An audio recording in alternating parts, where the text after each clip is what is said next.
Hi, it's Dr. Nicola Bird, and you are watching Out on the Limb, your one stop for leading a happy, healthy, and successful life.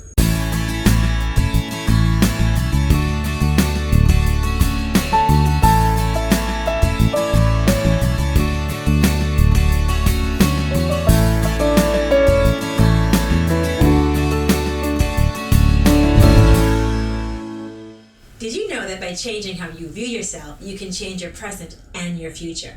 My guest today is the remarkable Tracey Erin Smith, who is the founder of Soulo Theatre. She helps people find, express, and dramatize their personal stories, and the results are powerful and transformational. She is here today to help us understand how we can change our life by changing the story of ourselves.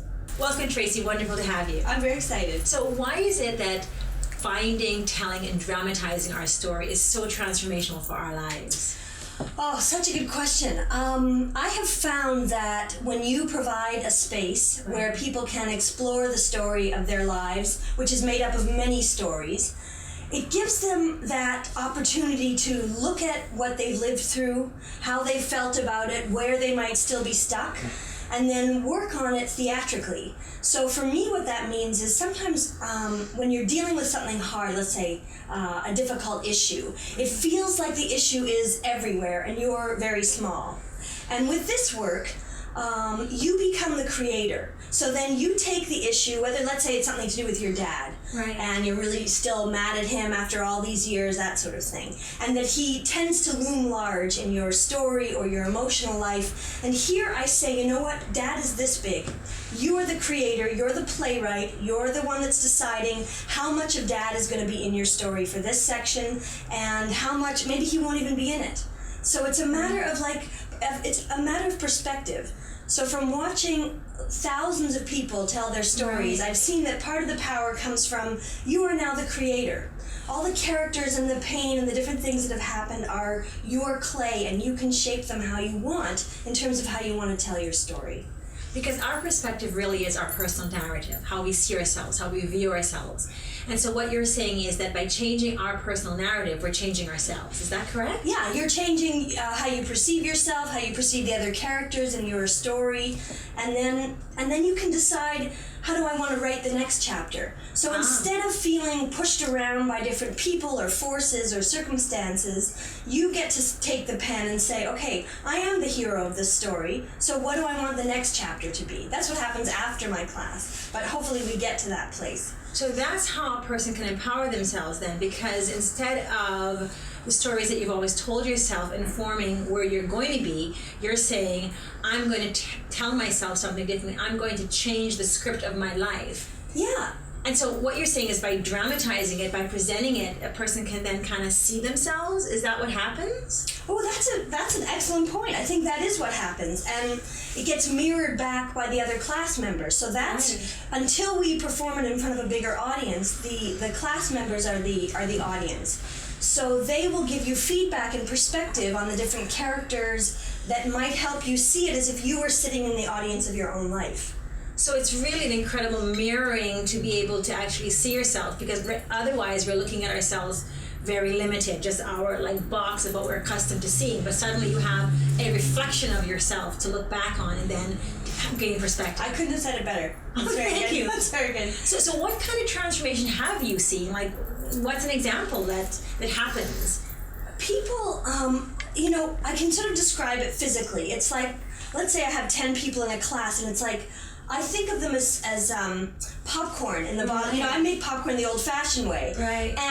And each person starts to pop at a different time. A certain exercise can activate them, and that'll do it. Or watching someone else's story, and it parallels and it's similar to theirs, and they see their own story in a new way. So for me, this work gives people back to themselves. Beautiful. What are there stories that you see typically? Do people have similar stories that you see repeat themselves and kind of show themselves in your... Well, for sure. There's the most common thing, I would say, it's not specifically a specific story in terms of an ex-husband, or it's always to do with a mother, that sort of thing. But energetically, right, it's like, Carolyn Mace describes this very well. She says, when we wake up in the morning, we have 100% of our energy at our disposal. The problem is we then take plugs and we stick it into the past. And we're like, I'm going to choose to put 30% of my energy into my ex-husband today. Right. And I'm going to put 15% into my money worries, and then 7% into my mother issues, and then another 15% into my weight. And then by the time you get out of bed, you've got maybe, if you're lucky, 7.5% left to do what you need to do that day, build your dreams, enjoy your life. And so what I've witnessed is that when you give people the chance to reassess and actually look at where they're putting their energy, and resentment is energy lost, blame is energy lost. So if you can get them to unplug from those stories by re-looking at the stories and saying, is it even true? Is it even true what I've been thinking about the situation this whole time? And then it's amazing when people start to unplug their energy from the blame or the victim stance or the anything that's pulling it away. All of a sudden, that's what I mean by this. They start to light up. Right. They're much more in the present. And what's beautiful is when people are really present, they're very supportive to their fellow classmates. I don't know if you've noticed this in group work, and people who are really stuck in either their own fear or resentment or blame, they're not as supportive group members. But how could they be? Like literally their hands are tied to another place and time.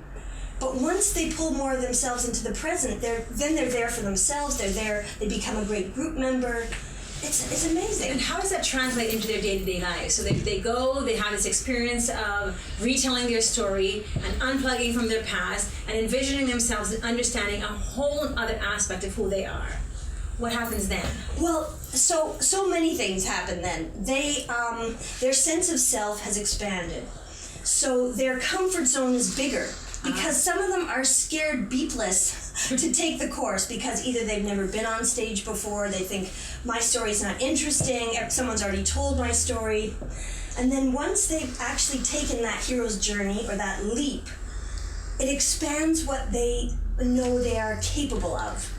And I've watched people say to me, gosh, now that I've done this, what else can I do?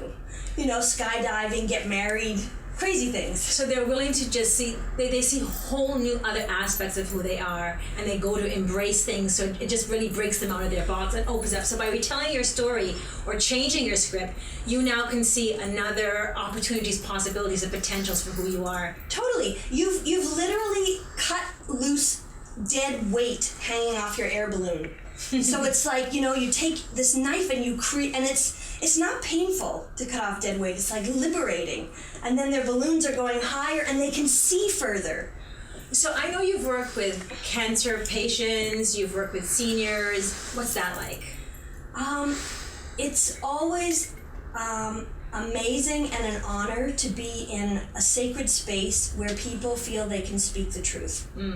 And when people are living with cancer or going through any sort of extreme difficulty like that, and then they're in a space with fellow travelers who are going through similar things, you can notice the whole psyche and energy just relax because they're able to speak the truth. So I feel I'm walking on sacred ground when I'm either working with elders or people living with cancer, that sort of thing. It's very powerful work. What can you give our viewers that they can do on their own to find their story, express their story, and change the script?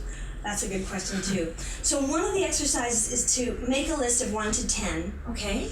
And then write down life-changing moments, things that have changed your life, that have happened to you or that you've actually decided to do. Right. And then you can set a timer. Then you look at the list of 10 and you feel like which one has the most either resistance or excitement, and you want to go towards the energy.